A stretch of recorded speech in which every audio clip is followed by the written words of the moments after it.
त्रिशा उस दिन मस्ती में आकर फिजिकल तो हो जाती है, लेकिन अब जब वो डॉक्टर के पास अपना चेकअप करवाने के लिए आती है, डॉक्टर चेकअप करती है और पता चलता है कि त्रिशा प्रेग्नेंट है। ये सुनकर त्रिशा सदमे में आ जाती है और घर जाकर बहुत रोती है। इसके बाद त्रिशा एक बर्थडे पार्टी में जाती है, लेकिन वहाँ जाकर भी चुपचाप बैठी रहती है और किसी से बात नहीं करती। पार्टी से निकलते ही वो गाड़ी में बैठकर फैसला करती है कि वह इस बच्चे को जन्म देगी। अगले दिन वह सुबह उठकर जॉगिंग के लिए जाती है, लेकिन अचानक उसे याद आता है कि वह प्रेग्नेंट है। ये सोचकर वह जॉगिंग छोड़कर वापस अपने पापा के पास आती है और उसके पापा उसे देखते हुए पूछते हैं, क्या हुआ बेटा, आज इतनी जल्दी जॉगिंग से क्यों लौट आई? त्रिशा कहती है, पापा मुझे आपसे एक जरूरी बात करनी है। उसके पापा जवाब देते हैं, हाँ बेटा बोलो। तब त्रिशा कहती है, पापा मैं प्रेग्नेंट हूँ। ये सुनकर उसके पापा घबरा जाते हैं और कहते हैं, तुम मुझसे मजाक कर रही हो ना? लेकिन त्रिशा कहती है, नहीं पापा ये सच है।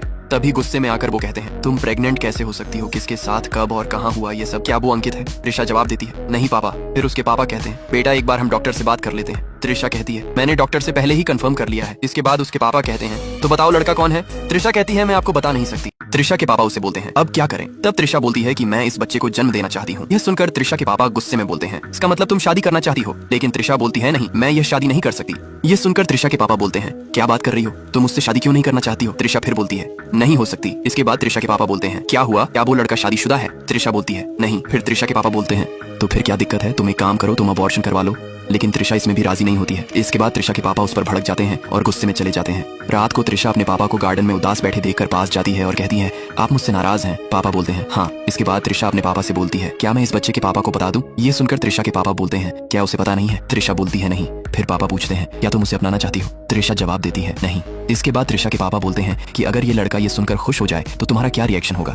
त्रिशा बोलती है, पता नहीं। फिर वो कहती है, क्या मैं उसे बता दूं? उसके पापा बोलते हैं, हाँ बता दो। इसके बाद वो अपनी दोस्त को कॉल करती है और कहती है, जो उस दिन बर्थडे पार्टी में जो शराब वाला आया था उसका नंबर जल्दी से भेज। लेकिन उसकी दोस्त इसे गंभीरता से नहीं लेती और फोन काट देती। अब वापस त्रिशा अपने दोस्त को कॉल करती है और कहती है, मैं प्रेग्नेंट हूँ। ये सुनकर उसकी दोस्त को झटका लगता है और वह अपने दोस्त को कॉल करके उस दारू वाले का नंबर देने के लिए कहती है। लेकिन उसका दोस्त कहता है, ये दारू बारू पीना छोड़ दो, नहीं तो तुम्हारा भी मेरी तरह लीवर खराब हो जाएगा और मैं अभी भी अस्पताल में हूँ। ये सुनते ही त्रिशा गुस्सा हो जाती है और वो अपनी दोस्त से कहती है कि उसे नंबर देने के लिए बोले। इसके बाद वो आदमी कहता है, मैंने सारे दारू बालों के नंबर डिलीट कर दिए हैं। फिर वो दोनों उस जगह जाते हैं जहां उन्होंने पार्टी की थी। वहां वो एंट्री रजिस्टर देखते हैं जहां पर सारे लोगों का नाम लिखा होता है, मगर उस दारू वाले ने अपने सिग्नेचर की जगह लंबी लाइन खींच दी होती है। अब त्रिशा घर चली जाती है और घर जाकर एक एक करके सभी दारू वालों को कॉल करके अपने घर पर दारू मंगवाती है। वो ये सब इसलिए कर रही थी ताकि उसे वह लड़का मिल जाए। त्रिशा के पापा उसे दारू इकट्ठा करते हुए देख लेते हैं और पूछते हैं, क्या तुम डिप्रेशन में हो? त्रिशा जवाब देती है,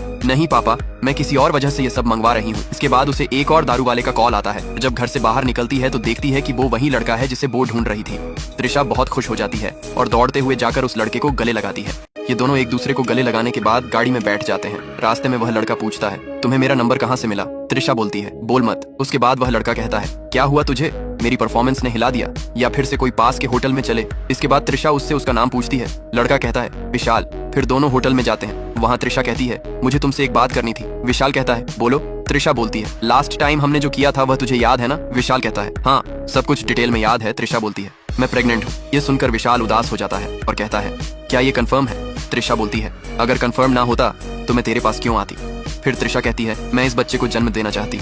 इसके बाद विशाल रोते हुए उदास होकर कहता है, मैं अभी सिर्फ 22 साल का हूँ, कोई मुझे पापा पापा बोले ये तो अजीब लगेगा। ऊपर से मैं अभी सेटल भी नहीं हुआ हूँ। अगर शादी करूंगा तो इतनी बड़ी जिम्मेदारी कैसे उठाऊंगा? ये सुनकर त्रिशा कहती है, मैं तुझसे शादी नहीं करने वाली। तेरा और मेरा नहीं जमेगा। तुझे कोई जिम्मेदारी नहीं उठानी पड़ेगी। मैं अकेली ही इस बच्चे को संभाल लूंगी। मैंने इसलिए तुम्हें यह बात बताई क्योंकि यह तुम्हारा भी बच्चा है। त्रिशा से यह सब सुनने के बाद वह कहता है, मेरा दिमाग बंद हो गया है, मैं बाहर जाकर एक सुटा मार कर आता हूँ। यह कहकर वो बाहर चला जाता है। उधर त्रिशा मन ही मन में सोच रही थी कि कैसा डरपोक लड़का है जो कि प्रेगनेंसी की बात सुनते ही घबरा गया। विशाल सुटा मारकर अंदर आता है और कहता है, मैं काम नहीं छोड़ूंगा। त्रिशा उससे कहती है, कल मुझे चेकअप के लिए जाना है। वह लड़का जवाब देता है, मैं भी साथ आऊंगा। अगले दिन दोनों चेकअप के लिए जाते हैं और जब त्रिशा का चेकअप हो रहा था तो वो लड़का मॉनिटर देखकर डॉक्टर से तरह तरह के सवाल करने लगता है। चेकअप के बाद विशाल डॉक्टर को पैसे देने की कोशिश करता है, लेकिन डॉक्टर पैसे लेने से इनकार कर देती है क्योंकि वो त्रिशा की बुआ है। उसके बाद त्रिशा कहती है, डॉक्टर को सीधे पैसे नहीं दिए जाते बल्कि रिसेप्शन पर दिए जाते हैं। इसके बाद त्रिशा उसे बाहर छोड़कर अपने घर चली जाती है। घर पहुंचते ही त्रिशा के पापा उससे कहते हैं, मुझे उस लड़के से मिलना है, लेकिन त्रिशा मना कर देती है। उसके पापा फिर जिद करते हैं, मुझे उससे मिलना ही है। त्रिशा कहती है, अगर आप उससे मिलेंगे तो आपकी उससे लड़ाई हो जाएगी। इसके बावजूद भी त्रिशा के पापा जिद पर अड़े रहते हैं, जिसके बाद त्रिशा कहती है, ठीक है। अब त्रिशा विशाल को रेस्टोरेंट के बाहर बुलाती है और कहती है, मेरे साथ चलो, डैड तुमसे मिलना चाहते हैं। यह सुनते ही विशाल कहता है, हाँ मिलेंगे, मगर उन्हें मुझसे क्या काम। जिसके बाद त्रिशा कहती है वहाँ जाकर पता चल जाएगा। अब दोनों गाड़ी में बैठकर घर चले जाते हैं। घर पहुँचते ही त्रिशा विशाल से कहती है डैड से मिलो। त्रिशा के पापा विशाल को देखते ही अजीब सा मुंह बनाने लगते हैं। फिर वे विशाल से पूछते हैं तुम क्या करते हो। विशाल जवाब देता है मैं दारू बेचता हूँ। यह सुनकर त्रिशा के पापा हैरान हो जाते हैं। यह सुनते ही त्रिशा के पापा त्रिशा से कहते हैं समझ गया, इसीलिए तुमने बेडरूम में इतनी शराब जमा की है। फिर वह कहते हैं क्या तुम्हारे मम्मी पापा जानते हैं कि तुम यह सब करते हो। विशाल जवाब देता है मेरे मम्मी पापा नहीं है। यह सुनते ही त्रिशा के पापा की आंखों में आंसू आ जाते हैं। त्रिशा पूछती है कोई तुम्हारा ख्याल नहीं रखता। विशाल जवाब देता है हाँ रखते तो हैं, लेकिन मैं किसी पर बोझ नहीं बनना चाहता, इसीलिए मैं दारू बेचकर अपना गुजारा कर लेता हूँ। इसके बाद विशाल कहता है अब मैं चलता हूँ अंकल। त्रिशा उसे छोड़ने के लिए कहती है, लेकिन विशाल त्रिशा को आराम करने के लिए कहता है। अब शाम को खाना खाते वक्त त्रिशा के पापा बोलते हैं बेटा मैं सोच समझकर तुझसे एक बात कर रहा हूँ। त्रिशा कहती है हाँ पापा बोलिए। उसके पापा कहते हैं ये लड़का अच्छा है, हालात ने उसे बिगाड़ा है, उससे शादी कर ले। ये सुनकर त्रिशा कहती है मेरा और उसका कोई मेल नहीं है और वो अभी तक सेटल भी नहीं हुआ है, जहाँ तक कि वो चोरी की बाइक पर घूमता है। ये सुनते ही त्रिशा के पापा चौंक जाते हैं। वह कहते हैं क्या वह चोरी भी करता है। त्रिशा कहती है हाँ वो चोरी की बाइक पर दारू डिलीवर करता है। ये सुनते ही उसके पापा गुस्से में आ जाते हैं और कहते हैं अगर मैं उसे बना बनाया बिजनेस दे दूं तो क्या ये समस्या हल हो जाएगी। त्रिशा कहती है वो कभी ऐसा बिजनेस नहीं करेगा। इसके बाद त्रिशा के पापा कहते हैं ये सब मुझ पर छोड़ दो। फिर त्रिशा के पापा विशाल का नंबर देने को कहते हैं, लेकिन त्रिशा नंबर नहीं देती और उठकर चली जाती है। अगले ही दिन त्रिशा के पापा विशाल का पता लगा लेते हैं और वहां जाकर देखते हैं कि विशाल का पूरा कमरा इधर उधर बिखरा हुआ है और उसके कमरे से सिगरेट का धुआं ऐसे बाहर आ रहा था जैसे 100 लोग अंदर बैठकर सिगरेट पी रहे हों। अब विशाल पूछता है आपको मेरा पता कैसे मिला। वह कहते हैं अहमदाबाद से केदारनाथ के यात्रियों का पता ढूंढा तो तुम्हारा पता मिल गया। तभी उसका दोस्त आता है और आते ही कहता है 35 बोतलों का ऑर्डर मिला है। विशाल कहता है ठीक है बाद में देख लेंगे। ये सुनकर त्रिशा के पापा जाने लगते हैं। तब विशाल कहता है पानी तो पीकर जाइए, लेकिन त्रिशा के पापा बहाना मारकर फ्लैट से बाहर निकल जाते हैं। तभी उन्हें त्रिशा का कॉल आता है और कहती है आप विशाल के घर गए थे। तभी त्रिशा कहती है विशाल के घर जाने से कुछ नहीं होने वाला और फोन काट देती है। इसके बाद त्रिशा के पापा सफाई करने वालों को कॉल करते हैं और विशाल के फ्लैट का पता देते हैं और सफाई करने वालों को लेकर विशाल के फ्लैट के अंदर आ जाते हैं। अब त्रिशा के पापा विशाल को बाहर जाने के लिए कहते हैं, मगर विशाल कहता है मेरा एक काम है। तभी त्रिशा के पापा कहते हैं दारू डिलीवरी करनी है ना, आज तुम्हारा दोस्त कर लेगा। विशाल को बाहर ले जाकर त्रिशा के पापा उसे नए नए बिजनेस के आइडिया देते हैं, लेकिन विशाल को कोई भी बिजनेस पसंद नहीं आता। तभी यह सब होते हुए त्रिशा देख लेती है और विशाल दौड़ते हुए त्रिशा से कहता है मुझे बिजनेस नहीं करना है, अंकल को समझाओ ना। और त्रिशा कहती है रुको मैं पापा से बात करती हूँ। अब त्रिशा अपने पापा से कहती है क्या जरूरत थी उसे ये सब बिजनेस दिखाने की, लेकिन उसके पापा कहते हैं मैं उसे सेटल करना चाहता हूँ। ये सुनते ही विशाल बोलता है अंकल मैं सेटल हूँ। इसके बाद त्रिशा कहती है कि आप यह सब क्यों कर रहे हो। तभी उसके पापा जवाब देते हैं तुम दोनों को एक साथ देखने के लिए। ये सुनते ही विशाल बोलता है इसका मतलब आप चाहते हो कि हम दोनों लिविंग में रहे। ये सुनते ही त्रिशा हंसने लग जाती है। इसके बाद त्रिशा के पापा बोलते हैं अगर तुम कल को बच्चा पैदा करोगे और वो बच्चा बड़ा होकर कल को स्कूल जाएगा तो उससे कोई पूछे कि तुम्हारा पापा क्या करता है तो वह क्या कहेगा कि मेरा पापा दारू बेचता है। ये सुनने के बाद विशाल कहता है मैं अपने बच्चे के लिए कुछ भी करने के लिए तैयार हूँ, लेकिन मैं अपना धंधा नहीं छोड़ूंगा।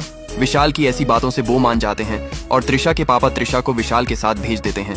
विशाल त्रिशा को अपने घर ले जाकर अपना घर दिखाने लगता है और कुछ समय मजाक मस्ती के बाद वो दोनों बाइक लेकर बाहर घूमने चले जाते हैं। अब घर आते ही वह दोनों एक दूसरे को हग करते हैं और फिजिकल होने ही वाले होते हैं। तभी उसका दोस्त पुकारता है और कहता है एक बोतल का ऑर्डर आया है। अब विशाल अपने दोस्त को बोलता है तुम चलो मैं आता हूँ। जिसके बाद विशाल वापस रूम में जाता है। अब त्रिशा उससे पूछती है कौन था, जिसके बाद विशाल बोलता है भुवन मिलने आया था। अब वापस वो अपने प्रोग्राम पर लग जाते हैं। तभी अचानक विशाल को कॉल आता है और उसे पता चलता है कि भुवन को दारू के साथ पकड़ लिया है। अब विशाल भुवन को छुड़ाने पुलिस स्टेशन पहुंच जाता है, लेकिन पुलिस वाले उसके दोस्त को नहीं छोड़ रहे थे। इस दौरान त्रिशा अपने पापा को कॉल करती है और उसके पापा के कहने पर पुलिस विशाल को छोड़ देती है। इसके बाद विशाल घर आता है तो घर आते ही देखता है कि त्रिशा घर पर नहीं है। तभी विशाल त्रिशा के घर पहुंच जाता है और कहता है तू मेरा फोन क्यों नहीं उठा रही थी। तभी त्रिशा बोलती है मैं कुछ सामान लेने आई थी। विशाल कहता है आज मैं कुछ अलग ही महसूस कर रहा हूँ, चल दोनों शादी कर लेते हैं, मैं ये सारे 2 नंबर के काम छोड़ दूंगा। इसी दौरान त्रिशा के पापा आ जाते हैं और वे उन्हें कहता है मैं त्रिशा से शादी करना चाहता हूँ। यह सुनकर उसके पापा की खुशी का ठिकाना नहीं रहा। जिसके बाद विशाल त्रिशा को गोद में उठाकर ले जाता है और ये कहानी यहीं पर एंड हो जाती है।